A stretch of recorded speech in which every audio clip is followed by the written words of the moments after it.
नमस्कार साथियों, स्वागत है आप सभी का एसएसडीएस एजुकेशन रिसर्च सेंटर पर। साथियों, एसएससी जीडी कांस्टेबल का एग्जाम चल रहा है और अभी आपका पेपर 17, 18, 19, 21 और 25 फरवरी को होना बाकी है। तो जिनका भी पेपर बाकी है, आज उन सभी साथियों के लिए टॉप 50 जीके जीएस के मोस्ट इंपॉर्टेंट क्वेश्चन लेकर आए हैं। जिस टाइप के क्वेश्चन हर एक शिफ्ट में आपके पूछे जा रहे हैं, उन्हीं टॉपिक्स को आज की इस वीडियो में ऐड किया हूं। तो ये क्लास आपके लिए बहुत इंपॉर्टेंट है। इसके अलावा मैंने स्टैटिक जीके, करंट अफेयर और दो बहुत ही इंपॉर्टेंट टॉपिक हैं जिनसे क्वेश्चन पूछे जा रहे हैं, वो सारा सब कुछ आपको करवा दिया है। अलग से एक प्लेलिस्ट बनी हुई है जिसमें लिमिटेड क्लासेस हैं, एसएससी जीडी नाम से प्लेलिस्ट है। उन क्लासेस को देख लेना जिनका पेपर नहीं हुआ है, बाकी है या 3 दिनों में होने वाला है। तो आज की इस वीडियो में टॉप 50 क्वेश्चन देखेंगे बहुत ही कम समय में, और ये क्वेश्चन बहुत ही इंपॉर्टेंट है आपके आगामी शिफ्टों के लिए। तो चलिए फिर स्टार्ट करते हैं बिना देरी के लिए। आप सबसे रिक्वेस्ट करूंगा, वीडियो को लाइक जरूर करिए और ये वीडियो अपने सभी दोस्तों के साथ जरूर शेयर करना। साथियों, देखते हैं क्वेश्चन को। पहला क्वेश्चन आपकी स्क्रीन पर आ चुका है और इसमें बोला क्या जा रहा है, देखिए यहां पर रेडिजेन, ये सूचकांक इनमें से किसके साथ जुड़ा हुआ है, यानी कि ये जो इंडेक्स होता है सूचकांक रेजिडेक्स, ये किसके साथ जुड़ा होता है। ये याद रखना, ये जो रेजिडेक्स सूचकांक होता है ये मकान की कीमत से जुड़ा होता है। साथियों याद रखिएगा, मकान की जो कीमत होती है, मकान की कीमत से जुड़ा हुआ ये सूचकांक होता है रेजिडेक्स सूचकांक। ये एसएससी जीडी क्लास के पेवाईक्यू क्वेश्चन है, पहले भी पूछ चुका है, आप लोग याद रखिएगा, ठीक है ना। आगे देखिए, यहाँ पर पंचवर्षीय योजनाओं के आंतरिक वित्त पोषण के लिए सरकार पर निर्भर करती है।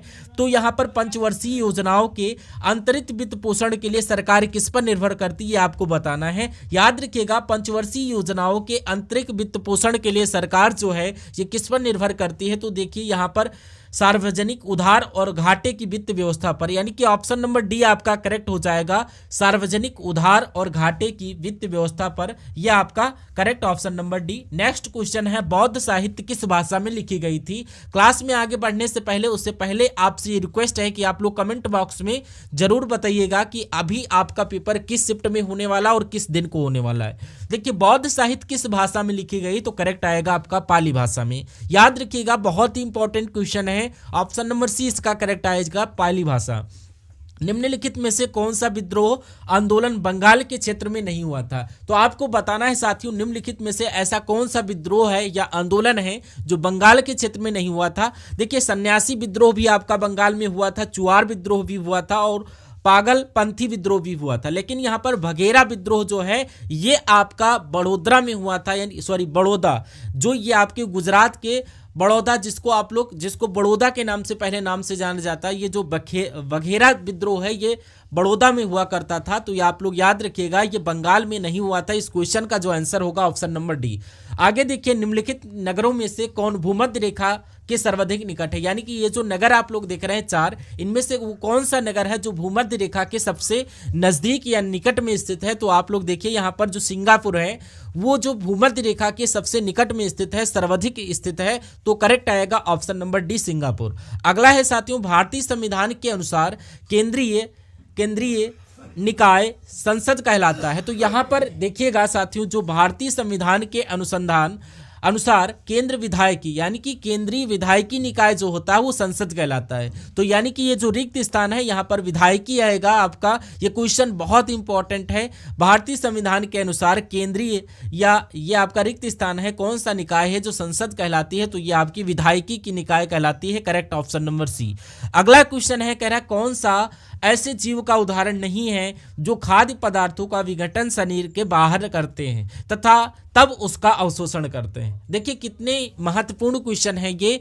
तो यहां पर करेक्ट आएगा आपका क्या, सांप, स्नेक आएगा। कौन सा ऐसे जीव का उदाहरण नहीं है उदाहरण। तो यहां पर ध्यान से अगर आपसे पूछा जा रहा है कौन सा ऐसे जीव का उदाहरण नहीं है जो खाद्य पदार्थों का विघटन शरीर के बाहर करते हैं तथा उसका तब अवशोषण करते हैं, तो सांप इसका करेक्ट आंसर आएगा। आगे देखिए, शिशु में प्रत्येक लक्षण डैश के डीएनए से प्रभावित हो सकते हैं। तो शिशुओं में जो प्रत्येक लक्षण होते हैं वो साथियों आपके पिता एवं माता दोनों के डीएनए से प्रभावित हो सकते हैं। केवल पिता मत कहना, यहाँ पर करेक्ट आएगा ऑप्शन नंबर सी, यानी कि गुणसूत्र नहीं डीएनए आपसे पूछा गया। ऑप्शन नंबर सी आपका करेक्ट आएगा, पिता तथा माता दोनों के, ठीक है ना।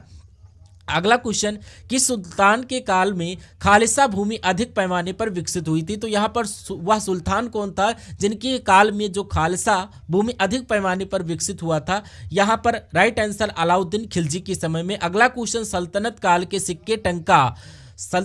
के सिक्के टंका ससगानी एवं जीतल किन धातुओं के बने हुए थे? तो यहाँ पर आपके सल्तनत काल के जो सिक्के थे टंका ससगानी एवं जीतल किन धातुओं से बने हुए थे, ये आपको बताना है। देखिएगा करेक्ट आएगा ऑप्शन नंबर ए चांदी और तांबा की। ऑप्शन नंबर ए चांदी और तांबा करेक्ट आएगा। अगला क्वेश्चन है, बारहमासा की रचना किसने की थी?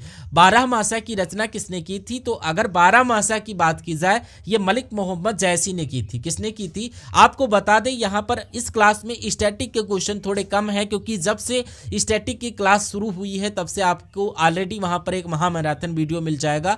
जो शेष बचे हुए क्वेश्चन है जो स्टैटिक के अलावा पूछे जा रहे हैं, उन क्वेश्चनों को आपको आज के वीडियो में ज्यादातर ऐड किया, जो वेरी वेरी मोस्ट इंपॉर्टेंट है एनालिसिस के थ्रू। तो यहाँ पर आपको 2025 की जो एसएससी जीडी के स्टैटिक जो है आपके प्लेलिस्ट बनी हुई है, उनको आप लोग देख सकते हैं, बहुत ज्यादा जरूरी है।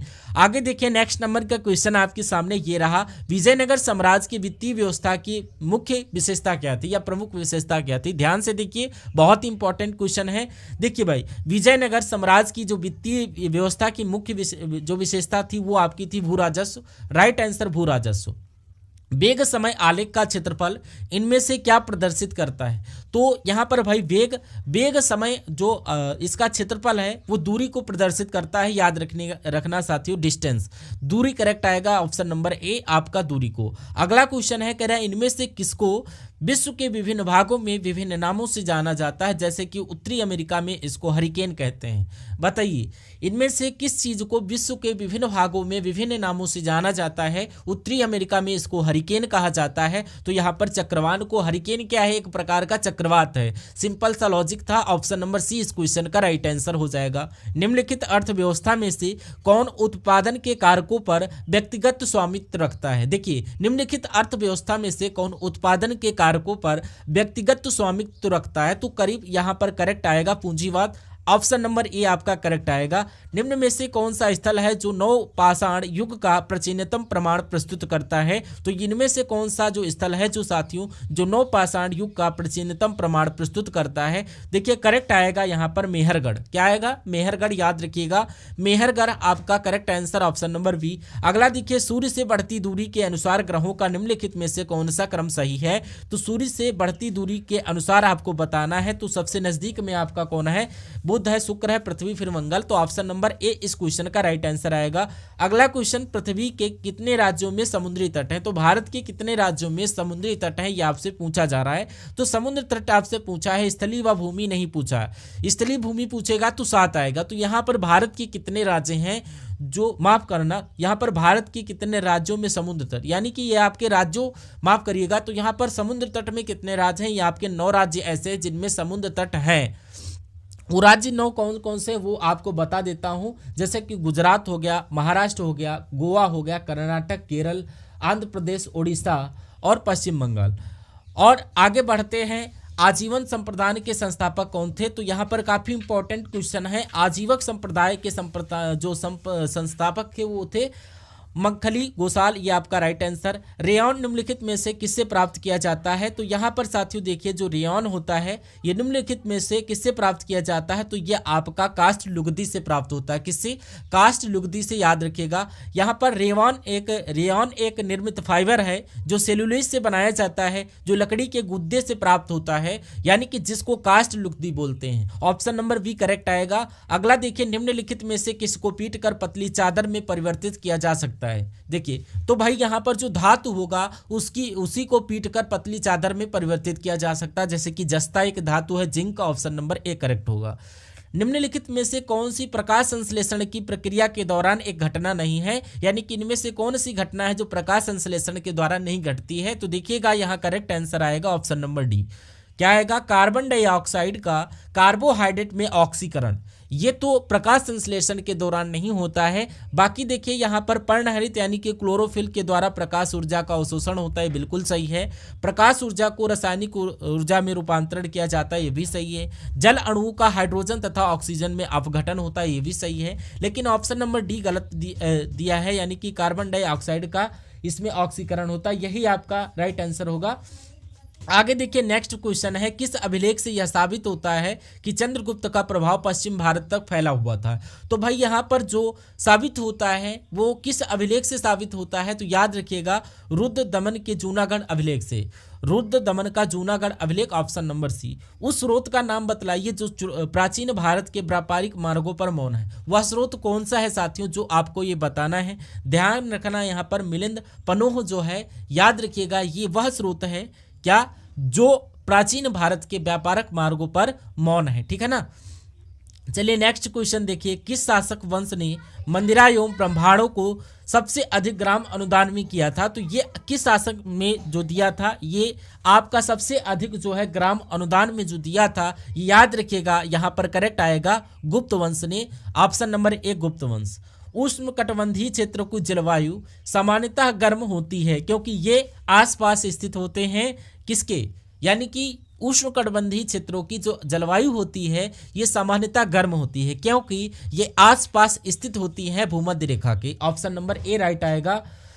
देखिए दक्षेस यानी कि सास आंदोलन शुरू करने का उद्देश्य क्या था, तो दक्षेस आंदोलन शुरू करने का उद्देश्य जो था क्षेत्रीय सहयोग, ऑप्शन नंबर डी करेक्ट आएगा। आगे देखिए, किसी कंपनी के डिबेंचर धारक इसके क्या होते हैं। इकोनॉमिक्स का क्वेश्चन है, इसी टाइप्स के क्वेश्चन पूछे जा रहे हैं इकोनॉमिक्स में, ध्यान से पूछिएगा। किसी कंपनी के डिबेंचर जो धारक होते हैं वो इसके क्या होते हैं, तो इसके कौन होते हैं, लेनदार होते हैं। ऑप्शन नंबर बी करेक्ट आएगा, लेनदार, ठीक है ना। करेंसी नोट और 1 रुपये के सिक्के और कम मूल्य नोट किसके द्वारा जारी किए जाते हैं, तो करेंसी नोट 1 रुपये के सिक्के और उससे कम मूल्य की जो नोट होते हैं वो कौन जारी करता है, देखिए करेक्ट आएगा वित्त मंत्रालय, ऑप्शन नंबर बी। निम्नलिखित में से कौन सा स्थल मध्य पाषाणकालीन नहीं है, तो यहाँ पर यानी आपको बताना है इनमें से कौन सा एक स्थल है जो मध्य पाषाणकालीन नहीं है। तो यहाँ पर गणेश्वर आपका साफ साफ दिख रहा है, ये आपका मध्यकालीन पाषाणकाल नहीं है, यानी कि ये ऑप्शन नंबर बी राइट हो जाएगा। महाभारत के फारसी अनुवाद का शीर्षक क्या है, यानी कि महाभारत का जो फारसी में अनुवाद किया गया था वो किस टाइटल से, उसका शीर्षक पूछा जा रहा है, जो कि रज्मनामा। अगला क्वेश्चन है, सौरमंडल में अन्य ग्रहों की अपेक्षा विपरीत दिशा में घूमने वाला ग्रह कौन सा है। बिल्कुल सुपरफास्ट करवा रहे हैं आपको क्वेश्चन। तो यहाँ पर सौर मंडल में अन्य ग्रहों की उपेक्षा विपरीत दिशा में घूमने वाला जो ग्रह है वो आपका यूरेनस है, correct, option number C Uranus, ठीक है ना। देखिए यहाँ पर मेघालय की उच्च भूमि संरचना एवं उत्पत्ति की दृष्टि से निम्नलिखित में से किसका भाग है, तो ये आपका जो उच्च भूमि संरचना उत्पत्ति की दृष्टि से निम्नलिखित में से किसका भाग है, तो ये देखिए यहाँ पर प्रायद्वीपीय पठार का करेक्ट आएगा, ऑप्शन नंबर डी, याद रखिएगा, ठीक है ना। ज्ञान प्राप्ति से पूर्व भगवान महावीर का नाम क्या था, तो ज्ञान प्राप्ति से पूर्व भगवान महावीर का नाम क्या था, यह आपसे पूछा जा रहा है, जो कि होगा आपका Vardhaman, option number A correct आएगा, वर्धमान, याद रखिएगा, ठीक है ना।